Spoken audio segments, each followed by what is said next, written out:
Boa noite a todos, sejamos todos muito bem-vindos mais uma vez à nossa casa, que a paz do nosso Mestre Jesus esteja presente conosco nesta noite. Bom, não deixaram nenhum recado aqui na mesa, então só relembrar aqueles que estiverem presentes que desliguem os celulares ou coloquem no modo silencioso. Após o término das palestras, manter silêncio para os passes que se seguirão. Vamos à leitura da psicografia desta noite. Assim seja. Em nome de nosso Senhor Jesus Cristo. Amém. Amigos da caminhada cristã, já há muito desfechava meus sermões da Igreja Apostólica Romana com este louvor. Tinha amor no coração, tinha sinceridade no espírito. No entanto, ainda era dominado pelas más paixões. As paixões de Cristo são puras, mas as nossas, irmãos, ainda são maculadas e se infiltram na alma, causando lesões profundas. Ainda dói-me a consciência por minhas heresias. Sim, atendia eu a interesses escusos, nutrindo a ambição pelo conforto e bem-estar material.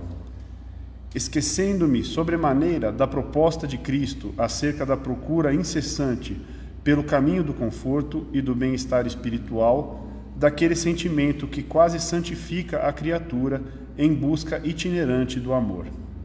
Negava esmolas, as migalhas de conhecimento que poderia distribuir à Assembleia Humana, que aliviaria a sede da alma inquieta por uma consolação ou por uma esperança. Muito por ignorância, mas muito mais por cupidez. Minha falta foi a volúpia, o desejo por tudo o que a matéria favorecia. Deveria eu, como apóstolo de Cristo, na batina do clero, habitar humilde choupana e lecionar a catequese aos famintos de aprendizado cristão. Contudo, eu era um dos mais ricos, mesmo limitado no usufruto da riqueza pela minha posição eclesiástica. Que heresia, usurpar o pobre povo, tirar deles a pujança do Evangelho e uma querela de pão. A Cristo eu me vilipendiei muito mais que aos homens. Eu deixei de servir, dei as costas e segui rumo contrário ao seu calvário. Maldita corrupção humana que cega, mesmo aos empoderados de conhecimento.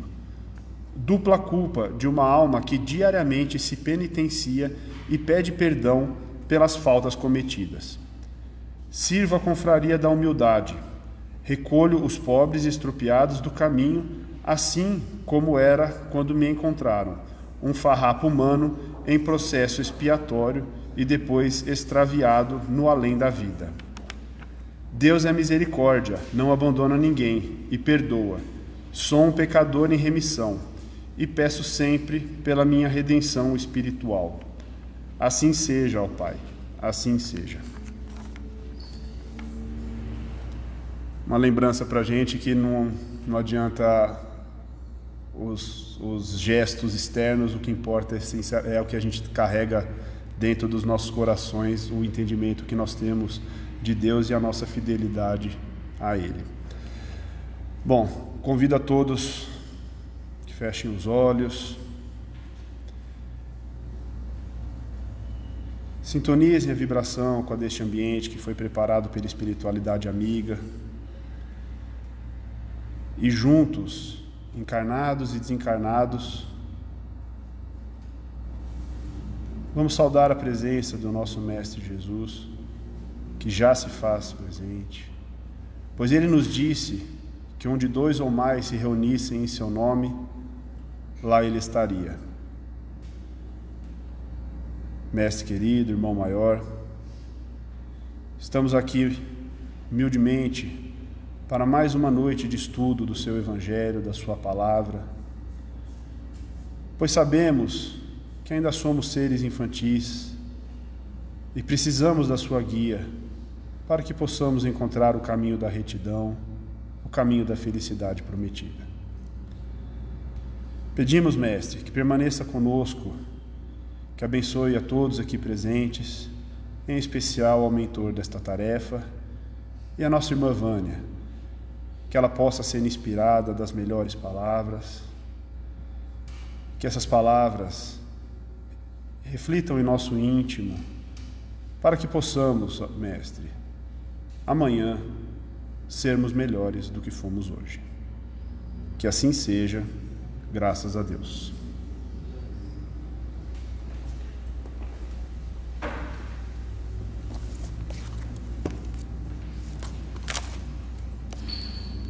Boa noite.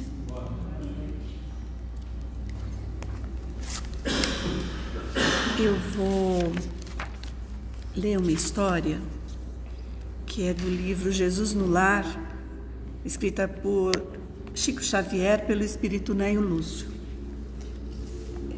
Jesus, ele contava histórias para os apóstolos, né, e as famílias dos apóstolos, quase sempre na casa de Simão Pedro.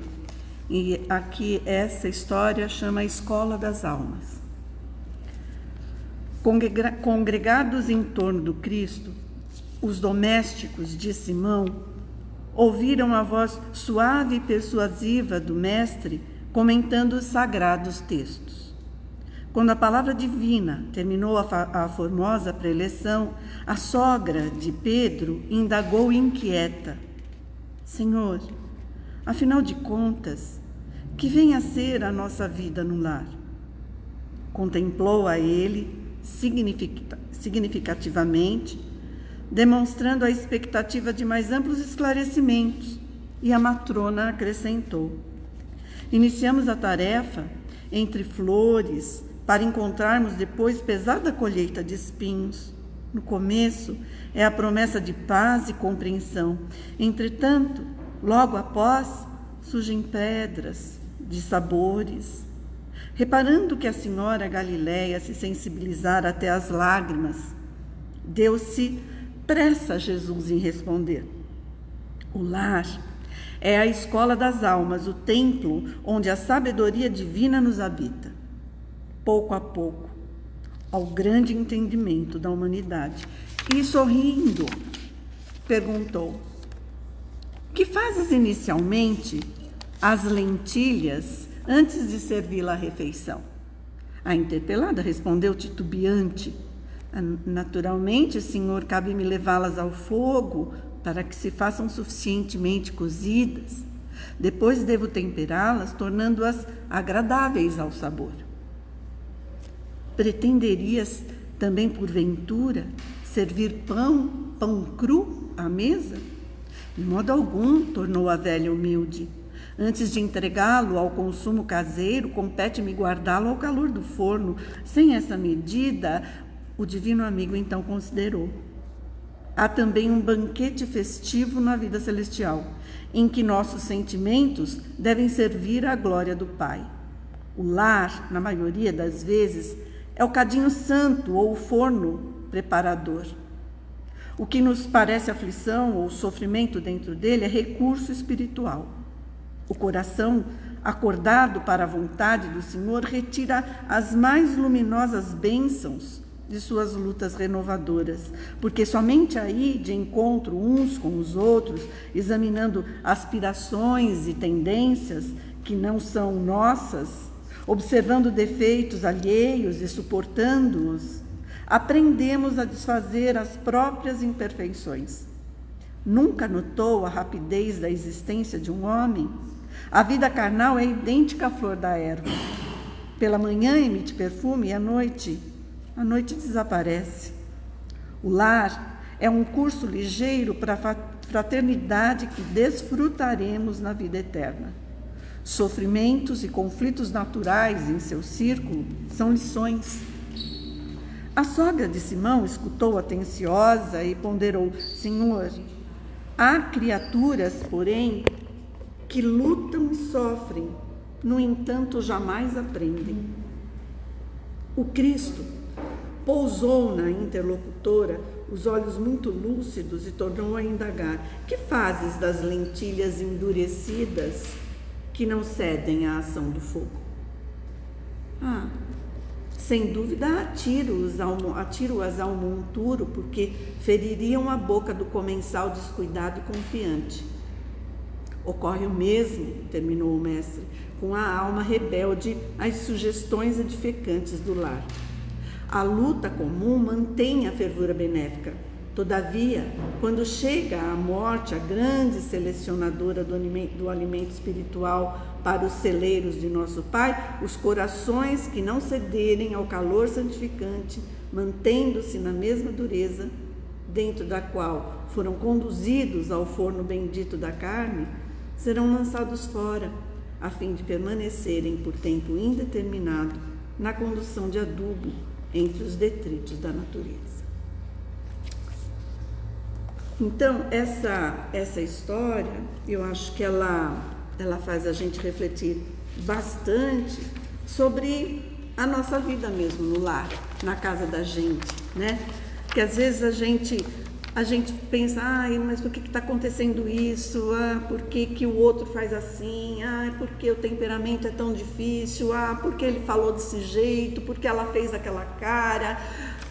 Mas e a gente, né? No lar tem situações difíceis mesmo, tem pessoas difíceis, mas é sempre o outro? Será que não somos nós também a pessoa difícil, que dificulta também as coisas no lar? Então, às vezes, assim, a gente olha só o outro, mas esquece de olhar a nós mesmos. Como é que a gente está se portando no nosso lar? Como que a gente pode agir com mais sabedoria? Como que a gente trata de uma forma melhor as pessoas? Como fazer a caridade dentro da casa da gente, né? Então, esses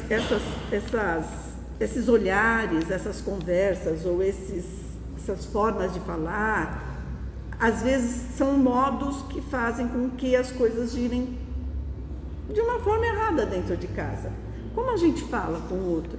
Quais são os olhares que a gente dá? Como fala o nosso corpo? Porque muitas vezes a gente pensa que está dando uma resposta comum, mas a gente solta aquele olhinho que vai para cima, né? A gente faz uma careta de lado, a gente acaba dando uma resposta mal criada. E a caridade começa no lar, sendo indulgente com os próprios familiares. Eu acho que aí começa a nossa grande lição, né? É um lugar bendito, para a gente conseguir dominar esses nossos sentimentos ruins, para a gente conseguir dominar as nossas falas erradas, né? E aprender a ouvir mais o outro, ouvir não só o que sai da boca, mas o sinal dos corpos também, porque os sinais que saem do corpo da gente também são sinais para a gente perceber. Então, eu acho que a gente precisa ser mais sensível com o outro, com todos que estão na nossa casa, com o filho, com a filha, com o pai, com a sogra, com o marido, com a esposa, todos, né? E às vezes a gente culpa o outro, mas será que não é a gente que está provocando tudo aquilo, né? Será que não é a gente que está lá dando uma resposta errada, falando uma coisa que não deveria falar, fazendo um olhar que não era para fazer? Então, são reflexões que a gente tem que pensar, e que todas essas dificuldades, elas são necessárias para a nossa evolução. Sem as dificuldades, como que a gente ia aprender, né? A gente tem que tirar boas lições de todas essas dificuldades pelas quais a gente passa dentro de casa. E às vezes dentro de casa é o lugar mais difícil, né? Muito mais difícil do que no trabalho, do que na rua, no que com os amigos, né? Em casa, às vezes, é muito mais difícil a gente conseguir. Tem um outro livro aqui que chama Vida na Visão do Espiritismo, de Alexandre Caldini Neto. E ele faz várias reflexões a respeito disso, né? E uma das coisas que ele fala aqui é o que sai da nossa boca. Então ele diz: muitas injustiças poderiam deixar de ser cometidas todos os dias se apenas tivéssemos mais cuidado com o que falamos, né? E é isso mesmo, às vezes a forma como a gente fala, não é nem o que a gente fala, mas a forma como a gente fala, né? A interpretação de algo feito, visto, dito ou pior, algo apenas imaginado e que foi tomado por verdade, pode virar uma ação injusta e com consequências terríveis. Um comentário aparentemente inocente pode acabar com uma carreira, com uma amizade, uma relação de confiança ou um casamento, né? Melhor nos calarmos se não tivermos comentários que promovam o bem. Quantas vezes não é melhor a gente ouvir, ficar quieto, pensar, mesmo que suba aquela raiva, mesmo que suba aquela vontade de responder de uma forma mal criada, pensa, para, respira. Eu ouvi dizer que tem uma pesquisa científica de que essa raiva momentânea que a gente sente dura 11 segundos. E se a gente conseguir controlar durante 11 segundos essa raiva momentânea, a gente consegue não falar besteira, não falar coisas erradas para outra pessoa. Então, de repente, sabe aquele famoso contar até 10? De repente, aquele contar até 10 é o suficiente para a gente respirar e falar, não, agora eu não vou responder. Deixa para amanhã. Minha mãe dizia que nada melhor do que uma noite depois de um dia ruim. E né? É a noite que a gente pode ser instruído, que a gente pode ser orientado por nossos mentores, né? A agir de uma forma melhor no dia seguinte. Então, por que não esperar essa noite, dormir, serenar, e quando a gente acordar, a gente já está enxergando com outros olhos, né? Tudo aquilo que aconteceu, aquela situação já não parece tão ruim. A gente fala, mas tem um outro lado, né? Quer dizer, a tendência da gente quando a gente está nervoso, principalmente em casa, é olhar só aquela situação, não tirar o foco daquela situação. E de repente a gente tem que, isso aconteceu agora, mas e os outros dias? E as outras coisas boas? Elas são despachadas para fora, a gente fica só com as coisas ruins? Não, às vezes é só aquele momento, foi só naquele momento que aconteceu aquilo, foi só uma palavra maldita, foi um olhar que não foi tão bom, foi uma cara e uma boca meio torta que fez naquele momento, mas passa por cima, quem sabe no dia seguinte as coisas melhoram. Joana de Ângeles diz que o mal que faz pra gente não é o mal de fora, né? É o mal que sai de dentro de nós. Então, o mal que sai de dentro de nós é exatamente isso, são as palavras, né? Ditas de uma forma rancorosa, de uma forma errada, uma forma não muito pensada, né? Então, eu acho que a gente tem que aprender a pensar mais no que fala, a pensar mais nos nossos olhares, porque um olhar ou uma boca torta ofende também, deixa chateado também, às vezes nem a palavra, mas é só um olhar já faz com que a gente fique chateado, fique triste, acabe com a nossa alegria, e é isso que não pode acontecer. Tudo que acontece, temos que sempre ter alegria, a gente tem que sempre se alegrar e sempre agradecer a Deus, porque é mais um momento, mais uma situação para que a gente consiga treinar a nossa paciência, a nossa indulgência, a nossa caridade, é mais um momento para isso. Quando a gente pede paciência a Jesus, Ele não vai dar toneladas de paciência para a gente dentro de um saquinho, ou não é. Ele vai criar situações, Ele vai dar situações para que a gente possa exercer e cultivar essa paciência. E no lar é mais um lugar que a gente tem, é mais um lugar que a gente tem apropriado para a gente desenvolver essa paciência, para que a gente possa viver bem, para que a gente possa evoluir, né?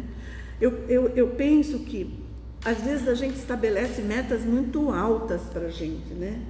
Quando a gente lê, quando a gente estuda todas as lições dentro do Espiritismo, que são encantadoras, e cada vez que a gente lê, mais a gente vê o tamanho da gente, quão pequenos somos e quanto ainda a gente tem a aprender. Mas eu fico pensando que na hora que a gente lê, a gente se empolga e a gente já quer se prometer coisas acima da possibilidade. Então, não, a partir de hoje eu não vou falar mais nada de ninguém. A partir de hoje eu vou ter paciência com todo mundo. A partir de hoje eu vou ser uma pessoa melhor. São coisas muito grandes, não precisa ser desse jeito. Se a gente conseguir, tiver uma intenção boa, de verdade, do fundo do nosso coração, porque aí é que está, né? É só a gente e Deus que sabe dessa intenção. Eu posso falar da boca para fora, está enganando todo mundo, mas Deus e a minha consciência sabem o que eu estou pensando de verdade, se eu realmente estou querendo ser uma pessoa melhor. Então, por que eu não me prometo coisas, coloco metas menores? Não, hoje eu não vou falar nada de ninguém. Hoje eu vou ter paciência. Hoje eu vou ser caridoso, vou levar a palavra a alguém. Hoje eu vou contar até 10 antes de responder para alguma pessoa. Hoje, só hoje. Amanhã é outro dia. Amanhã a gente começa de novo. Hoje, e aí quando você vai ver, já passou um tempo grande, já passou uma semana, já passou um mês, e aí esse hábito já está sendo formado. Você já não está sentindo mais vontade de falar do outro, de fazer uma fofoca, de fazer um comentário maldoso, né? Então, eu penso que assim, se prometa coisas pequenas, metas pequenas, que são fáceis de alcançar. E se prometa todo dia, né? E aí a gente consegue mudar a rotina da gente, a gente consegue mudar velhos hábitos, velhas culturas, velhos preconceitos, né? Eu acho que é assim que a gente consegue ir mudando as coisas. Então aqui, nesse mesmo livro diz, o tom de voz, as palavras, toda atrapalhada aqui, o tom de voz, as palavras usadas, o sorriso ou a carranca, o olho no olho ou não, tudo isso influencia o resultado do que dizemos. Olha que interessante, né? Depende mesmo do jeito que a gente fala. Quer ver, eu quando dava aula, eu costumava brincar que com o bebê ele vai pelo tom de voz da gente, e não pelas palavras que a gente diz, né? Então, o bebê, quando você fala assim, que criancinha mais feia, como você chora, como você é chato, ele ri e fica feliz, né? Então, não é a palavra, é o tom de voz que a gente está usando que faz com que ele fique feliz, né? E se a gente falar, que neném mais bonito, ele vai chorar, né? Então, por isso que é importante a gente prestar atenção no tom de voz da gente. E às vezes a gente não presta, a gente acha que a gente está falando num tom de voz legal, e não está, né? Às vezes a gente fala de uma maneira irônica, às vezes a gente fala de uma maneira meio que humilha a outra pessoa, meio que deixa constrangida a outra pessoa. Então, eu acho que é legal a gente pensar mesmo, né? Somos responsáveis por tudo o que fazemos ou causamos, de bom ou de mal. Somos responsáveis pelo amor ou pelo desamor que estimulamos com as nossas palavras e o nosso modo de falar. Como falamos? Somos atentos ao modo como nos expressamos? As pessoas se sentem acolhidas ou agredidas quando nos ouvem? Olha que coisa importante. Na nossa voz, nas nossas palavras, no nosso tom de voz, as pessoas se sentem acolhidas ou agredidas? Quantas vezes as pessoas se sentem agredidas, não é? E a gente nem fez por mal, mas vale a pena a gente prestar atenção. Consolamos e acalmamos, animamos e damos esperanças aos outros com as nossas palavras? Ou ainda não conseguimos agir assim? Achamos que temos dias melhores e dias piores, momentos em que estamos calmos e alegres, outros em que estamos irritadíssimos e impacientes. Mas o que difere a pessoa já comprometida com o próprio desenvolvimento e com o bem coletivo é justamente o cuidado com seus pensamentos e com a expressão deles por meio de palavras, olhares e gestos. Então, isso eu acho que já diz bastante, né? Assim, o quanto é importante, como isso é caridade, gente. Às vezes a gente fala assim, eu não tenho dinheiro nem para pôr comida aqui dentro de casa, como que eu vou fazer caridade para alguém? Mas quem disse que a caridade é só o dinheiro ou é só um prato de comida? A caridade é você realmente tratar os outros bem dentro da sua casa. É ouvir, às vezes ouvir mais do que falar. Às vezes a pessoa está querendo ser ouvida só. Então, ouça, né? Que a gente consiga ouvir mais do que falar. Aqui a gente tem são algumas coisas que eu pesquisei que eu achei muito legal de falar, que é Luiz Fonseca, é um pastor adventista, e ele contou uma história numa reportagem, e ele falou que um repórter perguntou a uma criança onde ela morava, e a criança respondeu: mudamos há pouco tempo para cá e estamos por enquanto num hotel. E o repórter então falou assim: então você não tem um lar? E a criança respondeu: não, temos um lar, só não temos uma casa para colocá-lo dentro. Então, olha só que coisa bonita, né? O que é uma casa? É uma construção. É uma construção de vigas, é uma construção de tijolos, né? Lar não, o lar é construído com paciência, com amor, com carinho, com amorosidade, com afeição, né? Então, isso é um lar. A gente tem que se sentir, é um lugar que nos acolhe, né? Que a gente se sente acolhido e não agredido. Então, é nisso que a gente sempre tem que pensar. Em casa, pode-se criar problemas, mas é no lar que eles são resolvidos, não é? É bem isso mesmo. Então, em casa se tem problemas, claro, mas é no lar, né? É no lar que eles são resolvidos. E eu vou finalizar com na parte do Evangelho, que fala sobre a afabilidade e a doçura, que é o capítulo 9, bem-aventurados aqueles que são brandos e pacíficos. A benevolência para com os semelhantes, fruto do amor ao próximo, produz a afabilidade e a doçura, que lhes são a manifestação. Entretanto, não é preciso fiar-se sempre nas aparências. A educação e o hábito do mundo podem dar o verniz dessas qualidades. Quantos há cuja fingida bonomia não é senão máscara para o exterior, uma roupagem cuja forma premeditada esconde as deformidades ocultas? O mundo está cheio dessas pessoas que têm um sorriso nos lábios e o veneno no coração, que são brandas, contanto que nada as machuque, mas que mordem a menor contrariedade, cuja língua dourada, quando falam face a face, se transmuda em dardo envenenado quando estão por detrás.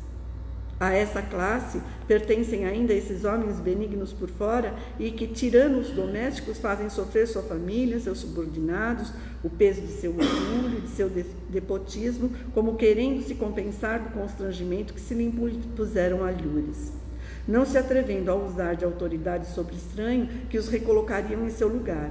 Eles querem ao menos ser temidos por aqueles que não podem resistir-lhes. Sua vaidade alegra-se de poder dizer: aqui eu mando e sou obedecido, sem pensar que poderiam acrescentar com mais razão: e sou detestado. Não basta que dos lábios gotejem leite e mel, pois se o coração nada tem com isso, há hipocrisia. Aquele cuja afabilidade e doçura são fingidas, nunca se contradiz. É o mesmo diante do mundo e na intimidade. Ele sabe, aliás, que se pode enganar os homens pelas aparências, mas não se pode enganar a Deus. Lázaro, Paris, 1861. Então é isso, eu acho assim, que todos nós devemos pensar, porque todos nós damos uma resposta atravessada, a gente acaba fazendo até uma violência psicológica, moral, às vezes, né? Com alguém da nossa família. Então é bom que a gente pense, mas que Deus é misericordioso e Ele nunca vai punir a gente, né? Ele sempre dá uma chance para você se rever, para você melhorar. Não conseguiu hoje? Tente amanhã, mas Ele sempre vai te dar uma chance de recomeço. E é isso que a gente tem que pensar, nesse Deus misericordioso, que não pune e só nos ajuda sempre. Obrigada, gente.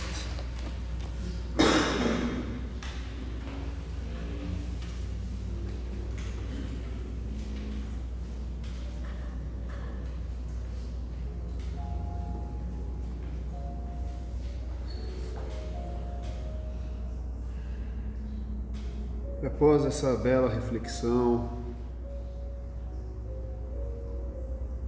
amparada na nossa doutrina, que nos ensina que nossos gestos, nossas ações, nossas palavras podem afetar os nossos irmãos que convivem conosco. E por isso somos responsáveis por elas. Devemos sempre lembrar do nosso Mestre Jesus, que foi amoroso conosco, que amou indistintamente, mesmo quando não recebia o amor em troca. Ele foi feliz, ele é feliz, e é essa felicidade que nós estamos em busca. Que as bênçãos aqui recebidas nesta noite não fiquem restritas somente a nós, mas que possam ser distribuídas aos nossos familiares, aos nossos amigos, a todas as pessoas de nosso convívio diário. Que esse mesmo amor possa ser distribuído também aos enfermos nos leitos de hospitais e a todos aqueles irmãos que se encontram neste momento desesperançados da vida, que eles possam sentir o alento e o carinho que vem de Jesus.